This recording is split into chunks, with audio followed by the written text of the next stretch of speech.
दोस्तों नमस्कार, मैं उपेंद्र यादव। सबसे पहले आप सभी को दशहरे की हार्दिक शुभकामनाएं। राम राम सा। जिस प्रकार ये त्योहार बुराइयों पर अच्छाई के रूप में, जीत के रूप में होता है, जिस प्रकार आज हमने जो आज का लाइव का प्रोग्राम जो चुना है कि जो सिस्टम में जितनी व्याप्त बुराइयां हैं जिसके लिए लगातार हम संघर्ष कर रहे हैं, और इस संघर्ष में आज हमने ऐलान कर दिया है संयम का भी समय होता है। हमने लगातार संयम बनाए रखे।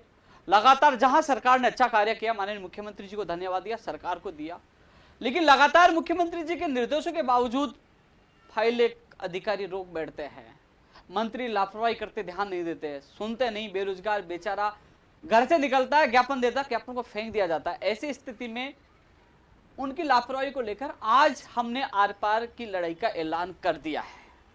कुछ जो साथी ये कहते थे, उपेंद्र यादव पे ये आरोप लगाते थे कि ये तो कांग्रेसी है, आज उन लोगों के लिए भी जवाब है। न मैं कांग्रेसी, न बीजेपी, अन्य किसी पार्टी का, मैं हूं बेरोजगारों का।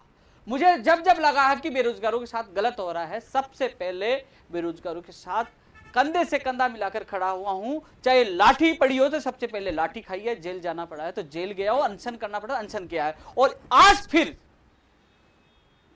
जो तमाम जो बुराइयां हैं, जो सिस्टम में जो विसंगतियां हैं, उनका सफाया करने के लिए आज हमने ऐलान कर दिया है। ऐलान करने से पहले माननीय मुख्यमंत्री जी से मिलने के लिए पूरी भरपूर कोशिश की गई। कई बार टाइम नोट करवाया, एक बार टाइम मिला, कैंसिल हो गया। कई बार उनके सीएमओ में, सीएमआर में कई बार मैंने बात की, निवेदन किया, मुझे मिलना है। जिस प्रकार आप निर्देश दे रहे हैं लेकिन अधिकारी निर्देशों की पालना नहीं कर रहे हैं। कई उदाहरण देना चाहूंगा। हालांकि इस वीडियो के माध्यम से माननीय मुख्यमंत्री तक मेरी आवाज जरूर पहुंचेगी, क्योंकि प्रदेश के हर बेरोजगार आक्रोशित है।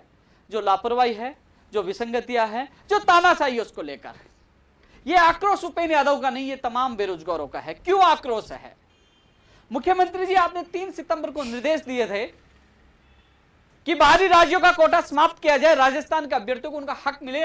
आज तक उसका निर्णय क्यों नहीं हुआ? क्योंकि वो अधिकारी नहीं चाहते, वो बाहर के हैं, वो नहीं चाहते राजस्थान के बेरोजगारों को उनका हक मिले। माननीय मुख्यमंत्री जी के निर्देश ये भी थे, रीढ़ शिक्षक भर्ती 2018 की एक और सूची और एलडीसी भर्ती 2018 की सूची जारी होगी। आज तक जारी नहीं हुई। फाइलों के चक्कर में कभी कार्यवाही, कभी वित्त, वो घूम रही है और फाइलों में अटके पड़ी है। मोटर वाहन उपनिरीक्षक में नियम चेंज होने थे, 3 महीने से फाइल पड़ी है। वही एएन भर्ती 2018 की भी कार्यवाही में फाइल पड़ी है। फाइलों का चक्कर बेरोजगारों के ऊपर इतना भारी पड़ रहा है। आज बेरोजगार अवसाद में है, दुखी है। हम लगातार कोशिश कर रहे थे, लगातार संयम बनाए मुख्यमंत्री जी। जहां हमें लगा धन्यवाद देना, हमने धन्यवाद दिया, जिंदाबाद बोला, और हर जगह सरकार के साथ थे। समर्थन जब पूर्व थी सरकार, जब चुनाव हुए तो हमने आपको समर्थन दिया, भरपूर बढ़ चढ़कर चुनाव में हिस्सा लिया, और कांग्रेस पार्टी को राजस्थान में लाने में अहम योगदान राजस्थान के युवा बेरोजगारों ने निभाया। लेकिन धीरे धीरे जैसे 1 साल बीता, 2 साल अभी बीतने वाले हैं, दिसंबर में 2 साल हो जाएंगे, लेकिन जिस प्रकार अधिकारियों की जो तानाशाही है, मंत्रियों की जो लापरवाही है, उससे प्रदेश के बेरोजगार आक्रोशित हैं। आज हमने, हमारे तमाम साथियों ने डिसीजन लिया कि हम लोग जिस प्रकार ये तानाशाही, जिस प्रकार लापरवाही चली, इसको सहन नहीं करेंगे, आर पार की लड़ाई लड़ेंगे। लेकिन उससे पहले मैं तमाम भर्तियों के लिए चर्चा करना चाहूंगा। कई तमाम मेरे साथी जुड़े हुए हैं, मैं चर्चा करूंगा। उससे पहले मैं सरकार तक इस लाइव के माध्यम से बात पहुंचाना चाहता हूं, क्योंकि हर प्रदेश का हर बेरोजगार रोजगार का इंतजार कर रहा है, उन वैकेंसियों का इंतजार कर रहा है जिसके लिए मंत्री जी ने, माननीय मुख्यमंत्री जी और सरकार ने घोषणा की थी। वो किसी भी विभाग की है, उस घोषणा का वो इंतजार कर रहे हैं। कब विज्ञप्ति जारी होगी, कब परीक्षा तिथि जारी होगी, कब उनको एग्जाम होगा, कब परिणाम आएगा, कब उनको ज्वाइनिंग मिलेगी। जिनकी एग्जाम हो चुका उनका परिणाम कब आएगा, और जिनका परिणाम आ चुका उनकी ज्वाइनिंग कब होगी। हर बेरोजगार रोज सोशल मीडिया पे जुड़ा रहता है कि मुझे खुशखबरी कब मिलेगी। उन बेरोजगारों के साथ उनके माँ बाप के भी सपने जुड़े हुए होते हैं। लेकिन सबसे बड़ी बात है कि जो आंदोलन का ऐलान किया, उससे पहले हमने संयम बनाया। लगातार मुख्यमंत्री जी से मुलाकात 2 बार मार्च में हुई, लेकिन उसके बाद मुलाकात नहीं हो पाई। कोशिश की, लेकिन आज हम लोग जो इनकी विसंगतियां, तानाशाही और जो जिस प्रकार मंत्री भी नहीं सुन रहे हैं, उनकी लापरवाही से आहत होकर, दुखी होकर आज हमने आंदोलन का ऐलान किया है। 4 नवंबर को हमारी प्रदेश स्तरीय मीटिंग रखी गई है। इसमें तमाम हमारे बेरोजगार आएंगे, जो हर भर्ती से 1 या 2 प्रतिनिधि मौजूद होंगे, क्योंकि 10 दिन, ओनली 10 दिन यानी कि 10 दिन इसलिए इंतजार कर रहे हैं कि माननीय मुख्यमंत्री जी तक हमारी बात पूछे। जब मेरी 11 अक्टूबर को माननीय मुख्यमंत्री जी से मुलाकात हुई थी तो उन्होंने पूछा था कि आंदोलन की क्या आवश्यकता थी, आप लोग हमसे मिल सकते थे। तो एक बार फिर इस लाइव के माध्यम से माननीय मुख्यमंत्री जी से मैं आह्वान करना चाहूंगा, निवेदन करना चाहूंगा, गुहार करना चाहूंगा, प्रार्थना करना चाहूंगा कि हम लोग चाहते हैं कि सिस्टम में सुधार हो। आपने भी मीटिंग ली, आपने भी कहा कि भर्तियों में देरी नहीं होनी चाहिए, यूपीएससी की तर्ज पर यहाँ की परीक्षा प्रणाली होनी चाहिए, 3 गुना सूची जारी होनी चाहिए। तो लगातार उन चीजों के लिए हम इंतजार कर रहे थे। हमें खुशी हुई कि मुख्यमंत्री संवेदनशील है और वो निर्देश जो आदेश बहुत शानदार दे रहे हैं, लेकिन उन आदेशों की पालना नहीं होने से इतनी हताशा हो गई। जब हम खुद जब फाइलों के पीछे भागते हैं तो अधिकारी उसका जवाब नहीं देते, ये कहते हैं कि नहीं होगा, रिमार्क लगा देते हैं, कभी क्या कहते हैं, तब दिल में दर्द होता है कि एक तरफ से खुशी मिलती है, हम जिंदाबाद बोलते हैं, मिठाइयां बांटते हैं, खुशियां मनाते हैं, और फिर कहते हैं कि इसमें ये कारण हो गया, इसमें ये हो गया। बेरोजगार लटकते रहते हैं, भटकते रहते हैं। अरे जिस प्रकार संविधान में नियम बना हुआ है कि यदि सांसद और विधायक की पद रिक्त हो जाता है, यानी कि किसी कारणवश वो इस दुनिया से चले जाते हैं, तो उनकी जगह 6 महीने में चुनाव करवाकर वो पद को भरने की अनिवार्यता है। तो ऐसा जो देश और प्रदेश के बेरोजगार की जो भर्तियों के पद रिक्त रहते हैं, तो वो क्यों नहीं भरे जाते हैं, उनके लिए अनिवार्यता क्यों नहीं है? आज सिस्टम ने यह मजबूर कर दिया कि बेरोजगार धरना, प्रदर्शन, ज्ञापन के अलावा कुछ नहीं कर सकता। अभी मैं देख रहा था एसआई भर्ती 2016 के अभ्यर्थियों का मैसेज मुझे प्राप्त हुआ कि कल वो पदों को बढ़ाने की जो पद बढ़ाए 227 पद बढ़ाए गए थे वो वापस काट लिया गया, वो कल अनशन पे बैठ रहे हैं। क्यों बेरोजगार अनशन पे बैठता है, क्यों धरने पे बैठता है? इनकी मजबूरी होती है जब तानाशाही हावी हो जाती है, जब प्रदेश के मुखिया, सरकार के मुखिया तक पूरी फैक्ट सूचना नहीं जाती है, या तो मंत्री या अधिकारी उनको दबा देते हैं। ऐसे में हमारी मुखिया, हमारे परिवार के जो मुख्यमंत्री जी उन तक आवाज पूछे। इससे 10 दिन का अल्टीमेटम देने से पहले आज भी मैं लाइव के माध्यम से माननीय मुख्यमंत्री जी पे विश्वास जता रहा हूं कि हमने आपको समर्थन साथ दिया था, हम आगे भी साथ रहेंगे, लेकिन कम से कम सिस्टम में सुधार हो। जो लोग, कई लोग आवाज उठाते, मैंने स्पष्ट पहले भी घोषणा कर दी थी कि बेरोजगार आयोग बना दीजिए। उपेंद्र यादव की राजस्थान बेरोजगार एकीकृत महासंघ की कोई आवश्यकता नहीं होगी, मुझे नहीं बनना। आप सबके सामने कह रहा हूं, मुझे कोई अध्यक्ष नहीं बनना, न राजस्थान बेरोजगार एकीकृत महासंघ को उसी दिन समाप्त कर दूंगा जिस दिन घोषणा हो जाएगी, क्योंकि बेरोजगार आयोग होगा। आयोग का काम ये होगा, जिस भर्ती से संबंधित कोई भी बेरोजगार पीड़ित है उस भर्ती के प्रतिनिधि मंडल, मंत्री, अधिकारी मौजूद होंगे और तुरंत उनके सामने समस्या का समाधान होगा कि ये भर्ती होगी नहीं होगी तो क्या कारण है, कितने दिन में होगा, वो चीज उनको पता चले, जिससे बेरोजगारों को धरना, प्रदर्शन, अनशन करने की आवश्यकता नहीं हो, नहीं सरकार और पुलिस को परेशान होने की आवश्यकता होगी, जिससे बेरोजगार को समय पर न्याय मिल जाए। इसलिए बेरोजगार आयोग की मांग कर रहे थे। ना उपेंद्र यादव की आवश्यकता होगी, ना राजस्थान बेरोजगार एकीकृत महासंघ की आवश्यकता होगी।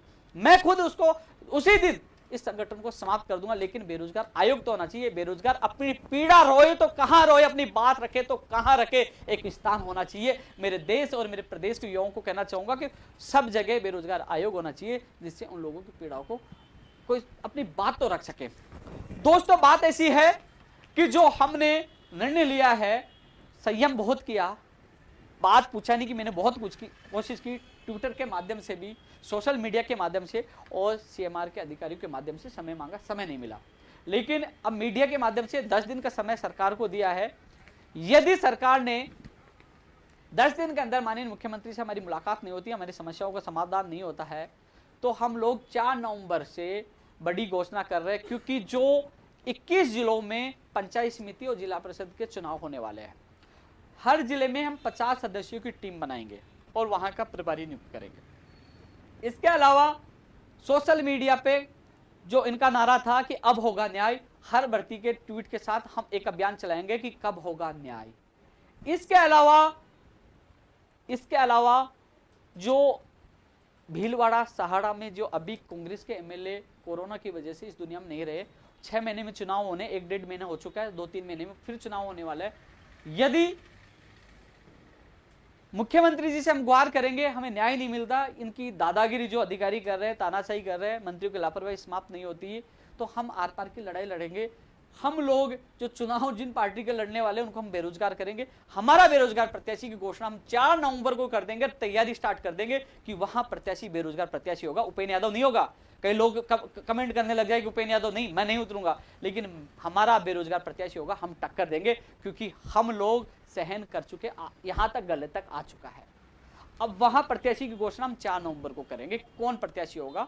इसके अलावा 4 नवंबर को वो टीम भी बनाएंगे, क्योंकि अब वर्तमान में 3000 लोग एनी टाइम कभी भी आ सकते हैं। उन लोगों की मैं लॉकडाउन जो कोरोना काल के दौरान सब लोगों को अलग अलग तरीके से उनको मैं टाइम दे रखा था, उनको रोक रखा था कि हाँ हमें जब एक्शन लेना हम सब मिलकर करेंगे, चाहे वो मेरे एनएमजीएम की वो बहनें हो जो शेरनिया हो, चाहे पंचायत राज एलडीसी के अभ्यर्थी हो जो 10,039 पदों के लिए लगातार संघर्ष कर रहे हैं, चाहे रीट 2018 के शेर हो, चाहे 2016-17 जो तमाम भर्तियां मैं चर्चा करूंगा, वो सब लोग एसआई वाले भी आगे, तमाम हम सब मिलकर, तमाम बेरोजगार प्रदेश के मिलकर, क्योंकि अब समय आ गया है हम सबको मिलकर आवाज बुलंद करने का, क्योंकि आखिरकार कब तक हम लोग भटकते रहेंगे। अभी थोड़ी देर पहले एक लड़के का मैसेज आया कि भैया मैं बड़ा अवसाद में हूं, आत्महत्या कर सकता हूं, शायद वो मेरा लाइव भी देख रहे होगा, फर्स्ट ग्रेड का है कि मुझे रोजगार नहीं मिला, उसका फाइनल परिणाम कब आएगा। ये एक भर्ती की कहानी नहीं है, मैंने एक वीडियो के माध्यम से अश्विन जहांगीर 2013 एलडीसी भर्ती के अभ्यर्थी की भी मैंने आपको पीड़ा दिखाई थी, किस प्रकार वो पैसा कर्जा लेकर वो कार्यालय पहुंचा था। तो ये लगातार बेरोजगारों की पीड़ा है। लेकिन दोस्तों अब समय आ गया है कि हम ट्विटर पे ट्वीट करते हैं, लेकिन ट्विटर पर ट्वीट से वो बात उजागर हो जाती है, लेकिन हमें मैदान में भी धरातल में भी काम करना होगा। और धरातल के लिए हालांकि मुझे पता है कि मेरे खिलाफ मुकदमे दर्ज है, मुझे कभी भी जेल में डाला जा सकता है। आप सबसे मेरा निवेदन है कि जब मुझे जेल में डाला जाए मुझे कोई गम नहीं, 1 महीने 2 महीने 6 महीने 2 साल 3 साल डाल दीजिए, मैं घबराने वाला नहीं, किसी के बाप से डरता नहीं, सीना ठोक के कहता हूं लड़ाई में आ गया ना तो पीछे हटने वाला नहीं हूं, चाहे जान चली जाए, खुले में कह रहा हूं। लेकिन मुझे पूरी कोशिश करूंगा 4 नवंबर से पहले मुख्यमंत्री जी से मुलाकात हो, मुझे एक बार पुनः उन पे विश्वास है। और यदि 4 नवंबर से पहले कुछ नहीं होता तो 4 नवंबर के बाद प्रदेश की राजनीति में बदलाव आएगा और प्रदेश की सियासत बिल्कुल गर्मा जाएगी, क्योंकि युवा आक्रोशित है और वो युवा इनको जवाब देंगे। क्या क्या मुद्दे हैं, क्यों चाहते हैं कि मुख्यमंत्री जी से मुलाकात हो, क्या क्या चाहते हैं, कौन कौन सी भर्तियां जल्द हो, सिस्टम में क्या हो, उन चीजों को लेकर मैं इस लाइव में चर्चा करूंगा कि काफी लोग जुड़े हुए हैं, मुझे पता है काफी लोग जुड़े हुए हैं। लेकिन दोस्तों मैं कई लोगों के कमेंट देखता हूं, किसी भर्ती का नाम नहीं लेता तो कहते राजनीति करने लग गया। अरे मैं मेरे दिल से 100% आप सबको देने की कोशिश करता हूं। कोरोना काल में मेरे ऊपर इतने संकट आए, फिर भी मैं आप लोगों के लिए संघर्ष करता रहा। छोटा भाई बीमार हो गया, मानसिक स्थिति खराब हो गई, उनको हॉस्पिटल में दिखाते रहे, फिर पापा जी का एक्सीडेंट हो गया, फिर छोटी बहन एडमिट हो गई, फिर छोटे दादाजी का देहांत हो गया। लगातार परिस्थितियों का सामना करना पड़ा, लेकिन कभी हार नहीं मानी, लड़ाई लड़ी है। और लड़ाई जब तक लड़ेंगे जब तक सच्चाई की जीत ना हो जाए।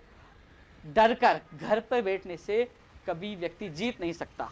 यही लागू हर विद्यार्थी हर बेरोजगार के लिए होता है। वो अपनी तैयारी जमकर करे, जब तक उसको नौकरी नहीं मिल जाए। सफलता जरूर मिलती है, हौसले बुलंद होने चाहिए। मुझे पता है जो लगातार मुझे फर्जी डिग्री वाले भी मिलते हैं, कई बार कई ऐसे मैसेज मिलते हैं कि कभी आपको उड़ा जाएंगे, भाई उड़ा दीजिए। सच्चाई के लिए मैं मेरी जान दे दूंगा, पीछे नहीं हटूंगा। मैं मेरे सिर पर खपन बांध कर चलता हूं और आज मैं लाइव आ रहा हूं, स्पष्ट है, क्योंकि पूर्ववर्ती सरकार में भी हमने लगातार संघर्ष किया था, कितनी बार जेल डाले, हम पीछे नहीं हटे। कई लोग कहते थे कि पुराना उपेंद्र यादव कब आएगा, उपेंद्र यादव पिछली सरकार में इतना आंदोलन करता, अब क्यों चुप है। मैं इसलिए चुप था, धीरे धीरे सरकार काम करी थी, मुख्यमंत्री जी पॉजिटिव थे, तब उनसे मिला जब मुझे अच्छा रेस्पॉन्स मिला। लेकिन जैसे मुझे लगा कि जिस प्रकार मंत्री नहीं सुने, अधिकारी जिस प्रकार तानाशाही कर रहे हैं, बेरोजगारों को धकेल रहे हैं, उनकी सुन नहीं रहे, तो मुझे लगा कि मेरे बेरोजगार की बेइज्जती हो रही है, मैं उसकी बेइज्जती नहीं होने दूंगा। इसलिए अब आज आर पार की लड़ाई का ऐलान किया है। सभी साथियों को कहना चाहूंगा कि 4 तारीख को बड़ी घोषणा की जाएगी। कहां जिस जिले में जो 50 लोगों की टीम गठित की जाएगी, हर जिले में मैं खुद भी आऊंगा। आप लोगों को एकजुट रहना है। सोशल मीडिया पे भी कब होगा न्याय के साथ, सारी भर्तियों को ट्वीट किया जाएगा।